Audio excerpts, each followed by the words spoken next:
There's a whole lot of variables to it, so it is a best guess. Question number 5, Denis O'Rourke.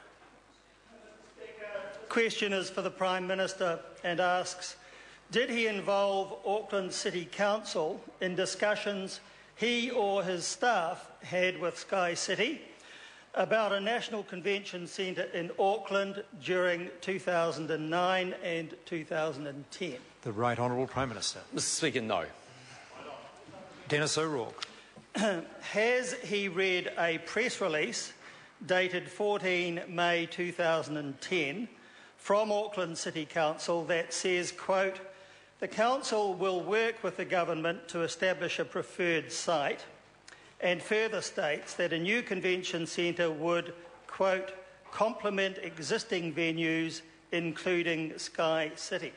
The Right Honourable Prime Minister. Mr. Speaker, I don't recall that press release, but of course, in the case of case of Auckland City Council, they were part of the feasibility study that was undertaken by the government.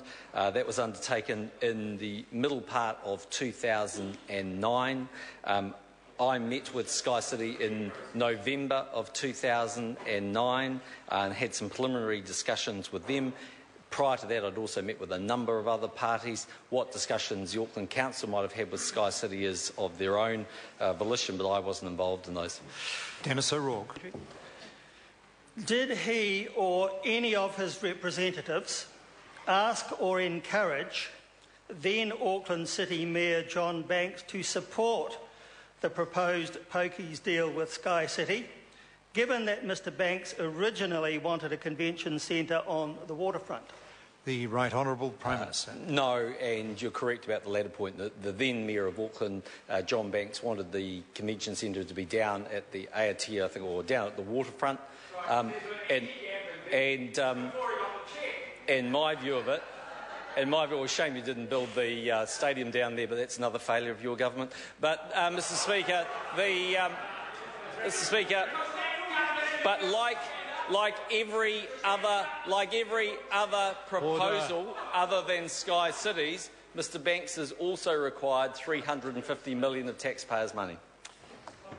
Just before I call Denis O'Rourke, interjections today have been getting a bit unreasonable, and that kind of interjection the member made is totally unacceptable. The Honourable Trevor Mallard will get to his feet and withdraw that interjection and apologise. I withdraw and apologise. I thank the member. Denis O'Rourke, supplementary question.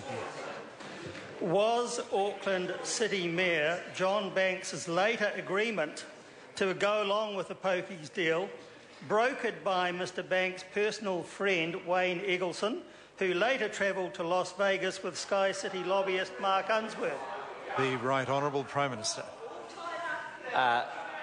No, Mr Speaker, and actually you're ahead of yourself because Mr Banks hasn't actually given his support of the deal yet. He said he'd look at it. Point of order, the Right Honourable Winston Peters. Speaker, the last two questions that the Prime Minister's answered, he's stuttered them with the word you and your, and you know full well that that's not correct, and he's been around long enough to have learned a few rudimentary lessons. Order. The member is doing perfectly well to that point. I do remind the Prime Minister that when he says you should know something, he's referring to the Speaker, and that's not a great look.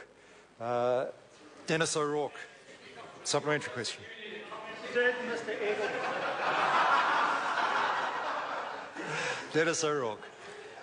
Did Mr Eggleson, who as his friend helped Mr Banks defend a contempt of court charge in 1987 and is now a conduit between Mr Banks and the Prime Minister's office on matters relating to donations to Mr Banks' mayoral campaign, have any involvement in brokering the SkyCity deal? The Right Honourable Prime Minister. Mr Speaker, no. Question number 6, John Hayes. Thank you, Mr Speaker. My